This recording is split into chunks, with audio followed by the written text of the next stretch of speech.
మన దగ్గర జాన్సన్ పౌడర్లు, షాంపూలు, సోపులు చాలా ఫేమస్. ఎంతలా అంటే గత 20-30 ఏళ్ల నుంచి పేద ధనికాని తేడా లేకుండా చాలా వరకు పుట్టిన దగ్గర నుంచి కనీసం 6 నెలల వయసు వచ్చే వరకు ఈ జాన్సన్స్ బేబీ పౌడర్ను తెగ వాడేస్తూ ఉంటారు. ఇంకా వాడుతూనే ఉన్నారు కూడా. కానీ ఈ బేబీ పౌడర్లు ఆపేయడం చాలా ఉత్తమం. అసలు జాన్సన్స్ పౌడర్ ఎందుకు ఆరోగ్యానికి మంచిది కాదో తెలుసుకునే ముందు మనం డాక్టర్ల మాట వినాలి. చాలా మంది పిల్లల ఆరోగ్యం కేర్ తీసుకునే డాక్టర్లు పౌడర్లు రాయొద్దని వారేస్తారు. అంతెందుకు కెమికల్స్ ఉన్న బొట్లు కూడా పెట్టనివ్వరు. ఇక కెమికల్స్ రాసి ఉంచే వైప్స్ ను కూడా వాడొద్దంటారు. శుభ్రంగా ఉతికిన మెత్తగా ఉండే బట్టలతో క్లీన్ చేయమంటారు. ఎందుకంటే పిల్లలకు రసాయనాలు పడకపోవచ్చు. ముందు ఎలాంటి సమస్య రాకపోయినా కూడా ఆ తర్వాత ఇబ్బందులు వచ్చే అవకాశం ఉంది. పిల్లల ఆరోగ్యాన్ని చేతులా మనం పాడు చేసిన వారం అవుతాం. ఇక చాలా మంది తల్లులైతే బేబీ పౌడర్స్ తో బేబీస్ ని ముంచేస్తారు. చర్మం మృదువుగా ఉంటుంది అనుకుంటారు. కానీ ఆ టాల్కం పౌడర్లను పిల్లలు పీలుస్తారు. అది ఆరోగ్యానికి ప్రమాదకరం. ఇంకా చెప్పాలంటే క్యాన్సర్ను కలిగించే దారుణమైన క్యాన్సర్నోజన్స్ ఉండే ప్రమాదం కూడా ఉంది. కాబట్టి తస్మాత్ జాగ్రత్త. ఇక మనకు బేబీస్ పౌడర్స్, షాంపూలు అలాగే సోపులు అనగానే జాన్సన్స్ ప్రొడక్ట్స్ గుర్తుకొస్తాయి. ఇవి ఎక్కడ పడితే అక్కడ దొరికేస్తూ ఉంటాయి. మనం కూడా యాడ్స్ చూసి కొనేస్తూ ఉంటాం. ఇది నోటెడ్ బ్రాండ్ అయిపోయింది. కానీ జాన్సన్ బేబీ పౌడర్ ను అమెరికా నిషేధించింది. ఎందుకంటే దీని వలన ఓవేరియన్ క్యాన్సర్స్ వస్తున్నాయని పరీక్షల్లో తేలింది. దీంతో 40 రాష్ట్రాలు కేసులు వేశాయి. కానీ మేము 100 ఏళ్లుగా నాణ్యమైన ప్రొడక్ట్స్ తయారు చేస్తున్నాం. అన్ని పరీక్షల తర్వాతే మార్కెట్లోకి బేబీ పౌడర్ ను రిలీజ్ చేస్తున్నామని చెప్పింది కంపెనీ. కానీ అమెరికాలోని పలు రాష్ట్రాల్లో ఒప్పుకోలేదు. ఆ తర్వాత కెనడా కూడా ఈ పౌడర్ ను నిషేధించింది. ఎందుకంటే ప్రమాదకరమైన ఆస్బెస్టాస్ ప్రొడక్ట్ ఈ పౌడర్ లో ఉన్నాయి. క్యాన్సర్ తో పాటు ఇతర జబ్బులు కూడా వస్తున్నాయని కేసులేశారు. దీంతో తమ కస్టమర్లను మోసం చేసేలా పౌడర్ గురించి అబద్ధాలు చెప్పామని ఎట్టకేలకి ఒప్పుకుంది జాన్సన్స్ కంపెనీ. ఏకంగా అటు ఇటుగా 6,000 కోట్ల రూపాయల నష్టపరిహారం చెల్లించింది. ఈ Johnson and Johnson talcum powder లో క్యాన్సర్ కారక ఆస్బెస్టాస్ రసాయనాలు ఉన్నట్లు ఒప్పుకుంది. అయితే న్యూయార్క్ అటార్నీ జనరల్ లెటియా జేమ్స్ ఈ కంపెనీపై తీవ్రంగా ఫైర్ అయ్యారు. ఇది పిల్లలపై ప్రమాదకరమైన రసాయనాలు వాడటం మాత్రమే కాదు, చాలా క్రూరత్వం అని ఫైర్ అయ్యారు ఆయన. మీరు ఎన్ని లక్షల కోట్లు ఇచ్చినా జాన్సన్స్ కంపెనీ తల్లిదండ్రుల బాధను, కడుపు కోతను తీర్చలేదన్నారు. అందుకు మీరు బాధ్యత వహించాలన్నారు ఆయన. దీంతో న్యూజెర్సీలో ఉన్న ఈ కంపెనీ తన టాల్కం పౌడర్ ను నార్త్ అమెరికాలో కూడా 2020 నుంచి తొలగించింది. అంతేకాదు చాలా దేశాల్లో ఈ ప్రోడక్ట్ ఎలాంటి క్యాన్సర్ ను కలిగించడానికి కూడా మొండికేస్తోంది. కానీ ఈ మాటలన్నీ కూడా ముందు అమెరికాలో చెప్పింది. కానీ అక్కడ తలవంచక తప్పలేదు. అయితే చాలా మంది తల్లులు, మరీ ముఖ్యంగా ఆడపిల్లలకు ప్రైవేట్ భాగాలపై ఈ పౌడర్ ను వెచ్చలుడిగా వాడుతూ ఉన్నారు. ఆడపిల్లలకే కాదు మగ పిల్లలకు కూడా శరీరం మొత్తం పౌడర్ ను వేయటం అలవాటు. అయితే ఆడపిల్లల్లో జెనిషియల్ ప్రాంతాల్లో పౌడర్ వేయటం వల్ల ఓవేరియన్ క్యాన్సర్స్ వచ్చే అవకాశం ఉందని తేల్చింది. కానీ journal of American medical association మాత్రం ఎలాంటి ఆధారం కనిపించలేదని ఆర్టికల్ రాసింది. అయితే చివరకు మొత్తానికి ఈ పోరాటంపై వెనకడుగు వేసింది జాన్సన్స్. తప్పు చేశామని ఒప్పుకుంది. చాలా దేశాల్లో ఈ టాల్కం పౌడర్ను నిషేధించింది.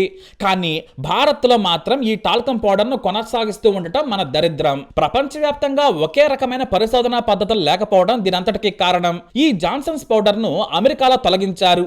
ఇది లంగ్ క్యాన్సర్, అండాశయ క్యాన్సర్ కు దారితీస్తుందని ఆ కంపెనీయే ఒప్పుకుంది. మరి పౌడర్లోకి ఆస్బెస్టాస్ ఎలా వచ్చిందంటే టాల్కమ్ అనేది సిలికేట్ మెటీరియల్. దీన్ని మైన్స్ నుంచి తెస్తారు.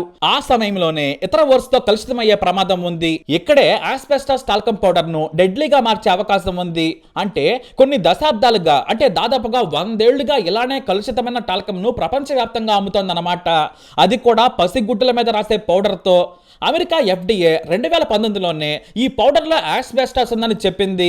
అయినా బరితెగింపుతో అలానే అమెరికాలో కూడా అమ్మింది. చివరకు 40,000 మంది తల్లిదండ్రులు, 40 రాష్ట్రాలు కేసులు వేయడంతో దిగొచ్చింది కంపెనీ. అయితే కేవలం ఆస్బెస్టాస్ తో మనకు లంగ్ క్యాన్సర్, ఓవేరియన్ క్యాన్సర్లు మాత్రమే కాదు, చాలా తెలియని జబ్బులు కూడా పిల్లలకు వచ్చే అవకాశం ఉందని ఆందోళన వ్యక్తం చేశారు FDA అధికారులు. అయితే భారత్ లో మాత్రం ఇది ప్రమాదకరమని తెలిసినా కూడా కంపెనీ అమ్ముతూనే ఉంది. మన కేంద్ర ప్రభుత్వం కూడా దీనిపై ఎలాంటి నిషేధం విధించలేదు. డాక్టర్లు మాత్రం చెప్పేది ఏంటంటే ఆస్బెస్టాస్ ఉన్న పౌడర్ పిల్లలు పీల్చినా శ్వాస సంబంధమైన జబ్బులు వస్తాయని, పిల్లల ఆర్గాన్స్ చాలా లేతగా ఉంటాయి, వాటిపై దుష్ప్రభావం చూపిస్తాయని భారత్లోని చిన్న పిల్లల నిపుణులు హెచ్చరిస్తున్నారు. ఎక్కువ రోజులు పిల్లల ఒంటిపై ఉన్న పౌడర్ ను పీల్చితే వేర్వేరు రకాల క్యాన్సర్లు వచ్చే ప్రమాదం ఉంది. తల్లికి కూడా ఇది ప్రమాదం అని గుర్తు చేస్తున్నారు. అయితే మన దేశంలో పిల్లల ప్రొడక్ట్స్ మధ్య తీవ్రమైన పోటీ ఉంది. మన దేశీయ కంపెనీలే కాదు, అంతర్జాతీయ కంపెనీలు కూడా ఒకదానికొకటి పోటీ పడుతూ ఉన్నాయి.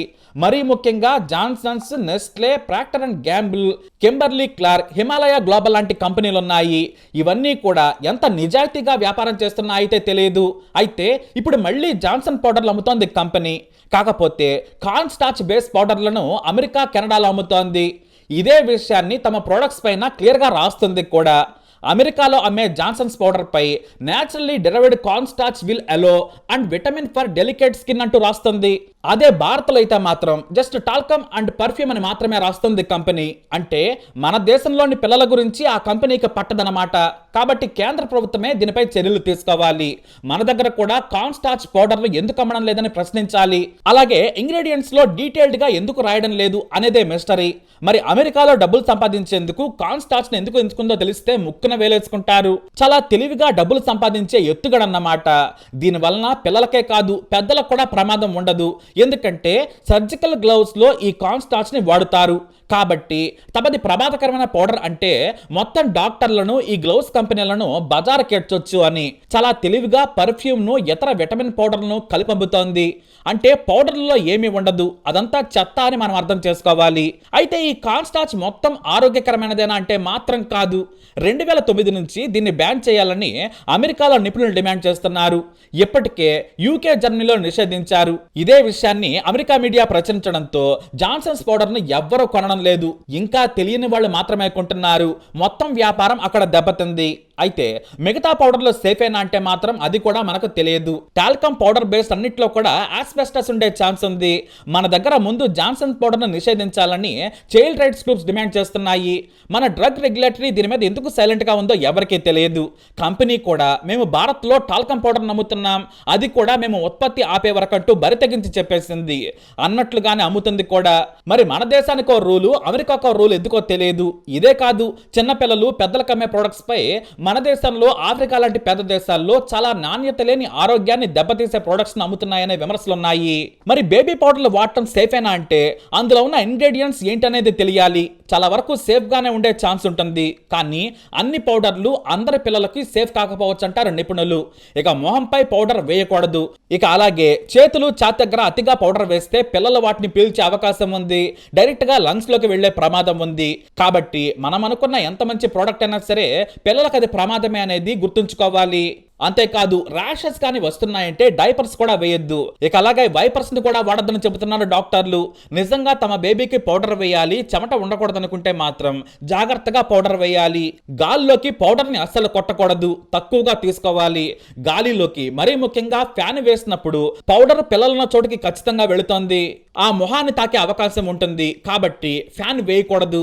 అంతేకాదు తక్కువ మొత్తంలో చేతులకు తీసుకొని శరీరంపై రాయాలి.